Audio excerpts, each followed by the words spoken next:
Hello students, we will discuss the concept of OSI model today.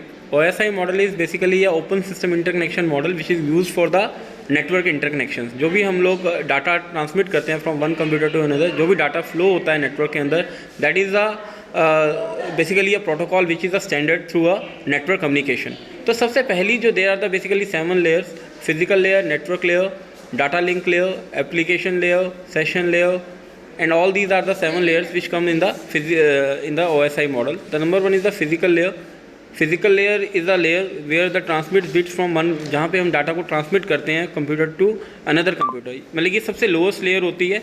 And that regulates the transmission of stream of bits over a physical medium. जितना भी physical medium जो हमारा है, चाहे वो cable attach है, चाहे कोई अडेप्टर है, कोई ट्रांसमिशन टेक्निक है, that is use to send data over the cables. तो इसमें से जो है ना डाटा जो है मूव करता है from one layer to another layer. Next is as in the on the screen is a data link layer. Data link layer क्या है? Basically it's a upper layer above the physical layer, जिसके अंदर क्या है, logical structured packets हैं data के. It provides the reliable transmission of frame. अब यहाँ पे क्या है, जो पैकेट्स क्या हैं कन्वर्ट होते हैं फ्रेम में. It waits for an acknowledgement from the receiving computer, retransmits frame from which acknowledgement not received. मतलब कि ये एक कनेक्शन बनाते हैं एक दूसरे के साथ, और जो फिजिकल डाटा हमारा बिट्स बाय बिट ट्रांसफर हुआ है उसको किस में कन्वर्ट करता है, ये फ्रेम्स में कन्वर्ट करता है. इसके बाद हमारी जो नेक्स्ट लेयर है वो है नेटवर्क लेयर. नेटवर्क लेयर क्या काम कर रही है? It manages addressing routing of data with in the subnet, addressing messages and translate logical addresses and names into the physical addresses, determine the route from the source to the destination computer, manages traffic problems such as switching, routing and controlling the congestion of data packets. Based on static tables determined at start of each session, individually determined for each packet reflecting the current network load. This is the concept of the network layer. Fourth is the transport layer. Transport layer क्या है? Basically जो भी हमारे long messages होते हैं उनको retransmit करता है स्मॉल पैकेट्स में फॉर द ट्रांसमिशन. क्योंकि जो पैकेट्स हैं वो अलग अलग रूट से होकर गुजरते हैं, तो sometime the long message can not be deliver to the one route, that message is distributed into the packets. तो ये क्या कर रहा है, रीअसेंबल करता है पैकेट्स को फिर करेक्ट ऑर्डर में, और फिर दोबारा उसको ओरिजिनल मैसेज में कन्वर्ट कर देता है. It handles the error recognition and recovery. तो ये एक जो भी हमारे पास कोई मिसिंग पैकेट्स हो जाते हैं उनको भी रीसेंड करता है, और डाटा हैंडलिंग का जो सही डाटा जो है हमारा ट्रांसफ़र हो, सही पैकेट्स अपने रूट पे ट्रांसफर हों और बाद में वो एक दोबारा से एक मैसेज में कन्वर्ट हो जाए. तो इसमें एरर रिकॉग्निशन और रिकवरी का काम भी ये करता है यहाँ पे.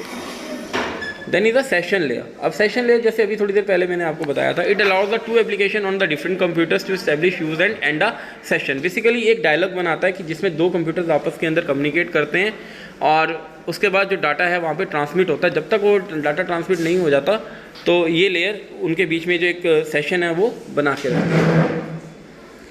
Then is the presentation layer. Presentation layer क्या कर रही है, जब हमारे पास जो डाटा ट्रांसमिट हो रहा है, translate different data representation from the application layer into the uniform standard format. अब एक हमारे पास एक यूनिफॉर्म स्टैंडर्ड फॉर्मेट होता है जिसमें हमने डाटा को सेंड करना होता है, और डाटा जो है सेंडर टू रिसीवर उसी वे में हो जैसे वो भेजा गया है.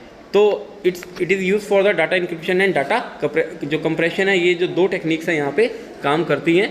Then is the presentation layer. Presentation layer is basically the layer जिसमें हमारे पास डाटा जो है प्रेजेंट हो रहा है, जिस फॉर्म में हमने डाटा भेजा है उसी फॉर्म में. इससे पहले सेशन लेयर बताया था, अभी प्रेजेंटेशन है. Last one is application layer. जो एप्लीकेशन लेयर है वो क्या रहती है, यूज़र के साथ कनेक्टेड होते हैं, जिसमें क्या होते हैं, सॉफ्टवेयर एप्लीकेशन होते हैं फाइल ट्रांसफ़र के लिए, डाटा बेस एक्सेस है, and electronic mail are there. तो these are the basically 7 layers in the OSI model. अब मैं आपको इसका एक दिखा भी देता हूँ. जो सर्विसेज हैं इसकी OSI मॉडल की, देखिए यहाँ पे आ रहा है, in each layer provide service to the layer above and consume service provided by the layer below. तो यानी दोनों जो हैं लेयर्स हैं आपस में, ऊपर और नीचे वाली लेयर्स आपस में कम्युनिकेट करती हैं ताकि जो डाटा ट्रांसमिट है और जो डाटा ट्रांसफ़र हो रहा है वो सही हो और उनके अंदर किसी भी प्रकार की कोई प्रॉब्लम ना आए.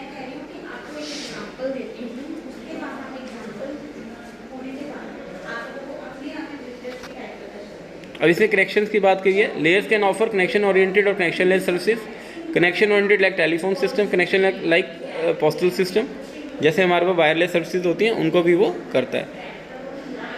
तो इसकी रिलायबिलिटी क्या है कि दे नेवर लूज और करप्ट द डाटा. जो सर्विसेज हैं बहुत कॉस्ट मोर करती हैं। टिपिकल एप्लीकेशन और reliable services is the file transfer. Typical application not need reliable services is the voice traffic. Not all application need corrections.